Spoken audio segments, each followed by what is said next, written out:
Brian, how many calls did you get last year in 2008 on dog calls that you reacted to? 263 dog calls in 2008. See, police That have was, important things to do. Have been chasing. 13 on our list. It was about 2.5% of our total calls. That's probably not including whatever the animal control officer got during the daytime. So Well, yeah, because I get. If they called in direct, that would not reflect Yeah, this. I'll say that I get on an average at my home. The missus will let me know. I get on an average of 3 to 5 at home because they can't find the animal control phone number. So, and then when I get home, or she'll call me about this phone number. And then that's not counting when we come into the department in the morning and our answering machine is full. 20, 30 calls that I respond to, not counting the police calls. So we're looking at probably, if I guesstimated, probably 400 in a year's time. City only, that's not counting county. We have a dog not 2 blocks from here that I know the police have been called several times on. In fact, I have a call on my answering machine right now from an individual that rents property over there, rents 2 people. And I haven't taken his message yet, but I guarantee you it's about the same tenant, and this will maybe 5 or 6 times.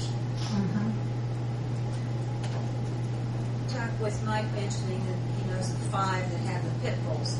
That there's something in Indianapolis, I think I saw where they're looking into doing something with regulating or what. And I wonder if we could have, because this is quite a concern, especially if we had one accident. And I think they don't think anything about having a pit bull, but we're seeing more and more that maybe Tim could check what Indianapolis is doing and see if there's any way we can put some teeth into owners of pit bulls. The house near here has got 4 pit bulls in it, and a Rottweiler and something, maybe something else. And so a lot of times there's reasons for that type of dog being in the house. Absolutely. Oh, yeah. What the Humane Society does is they have a special application that a person has to have to adopt a pit bull, or actually they have, I think there's 5 dogs that a person has to have special application for. But that could be something that maybe we could look into, is having an application that someone has to file through the Animal Control Department. And maybe that would, a tool that we could use is the licensing to get in there and if we go into a place and they have pit bulls and none of them are licensed and they don't have a permit to own a pit bull or something like that. I mean, it does require footwork and we're limited on that, but I got an anonymous call a couple months ago about a possible pit bull puppy mill here in Decatur County, that I want to get all my T's crossed and I's dotted before I go to it and check it out. It's way back on the lane, and very concerning to me when I get there what I'm going to find. So I'm doing some research on not just puppy mills, but this being a possible pit bull puppy mill, and this is, I think that a lot of county and city residents are purchasing, probably getting them from this local pit bull puppy mill, if it is going on. I've got to follow up on it. Also, when I was in Lex taking care of a dog situation last weekend, I drove by a property where there was a sign out front, pit bull puppies for sale. So I'm thinking, oh geez, I'm going to have to find some time to stop in on this too and see what's going on there. But they're everywhere, and the thing about it is, people that get pit bulls get them from a friend. Pit bulls are never, like Laura said, they're never neutered or spayed, so they produce like crazy, and they're secretly kenneled and having a lot of puppies, and then these people sell them because they're very sought after dog.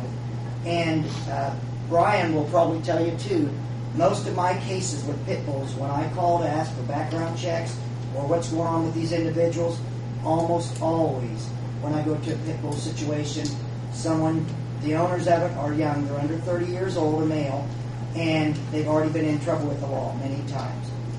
That's what they're earlier. Usually they're afraid of something, they fear something. That's why. Well, in the past, Mayor, you will agree, we've been told if we did anything with pit bulls, we were singling that breed out and we couldn't do anything. Exactly. But I think now with Indianapolis having the number of accidents that they've had, we've had, that I think it would be a good idea if we could have Tim do some research what they're doing and come back with something to add maybe to this.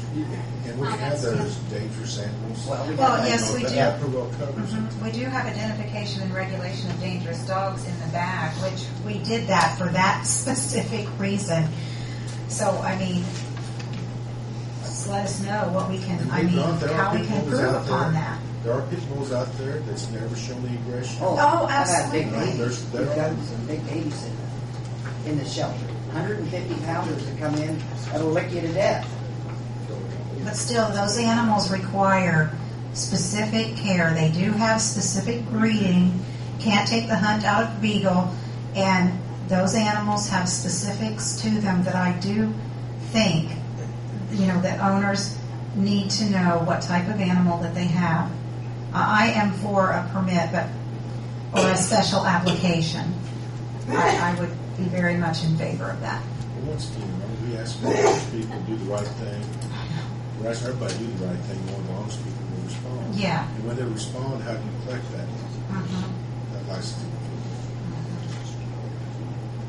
When they don't respond, is that what you said? Yeah, when they do respond, Mhm. how are you going to collect it? Well, they would come to the I'm not shelter. sure I understand You the mean- question. They can come to shelter. But yes, that's in here. They pay that at the animal control department. They get a receipt that can be allocated into however. I mean, as far as record keeping, however we want to do that. If the city would like to know how many animals pay that specific license, we do have an animal management program that can do just about anything. I am concerned. A person who has 2 cats, $150 if they're not spayed or neutered. Yeah, I got Do you need a gill license? So Julia's responsible. But like Laura said, 3 others. like Laura said though, with say 2 cats, the other alternative is go ahead with this spay-neuter program, get them spay-neutered at a very low cost, and then you don't have even that much in 2 cats. 9 hours. Yeah. But if someone doesn't have, it's another alternative that they can go to, and it's fixing the problem. That's what we want to do. We just want to fix the problem and give them a way out. Give them an opportunity to go ahead and neuter and spay at a low-cost fee, rather than have to pay the high fees. That's going to be the utmost criticism that we receive over this would be the licensing and paying for the license. And basically, like you say, what we're asking is honest people to be honest, and the ones who are not, there's nothing we can do about it. Well, until we get a call. Yeah. With regard to what Helen mentioned about pit bulls or any specific species, in a situation like that, where a particular municipality may do something that's what I would call novel, something that's new in the state, this may be the case of sitting on your hands, but a lot of times I'll recommend that you don't necessarily adopt that same legislation or the same ordinance. You sort of let that city feel it out and see how it's working for them. And especially if this council is inclined to adopt a fairly voluminous ordinance such as this, it may make some sense to adopt this and then perhaps revisit it in a year or so to see what's working and what's not working, and then at that time entertain what, if anything, should be done with particular species and what else has been done. I mean,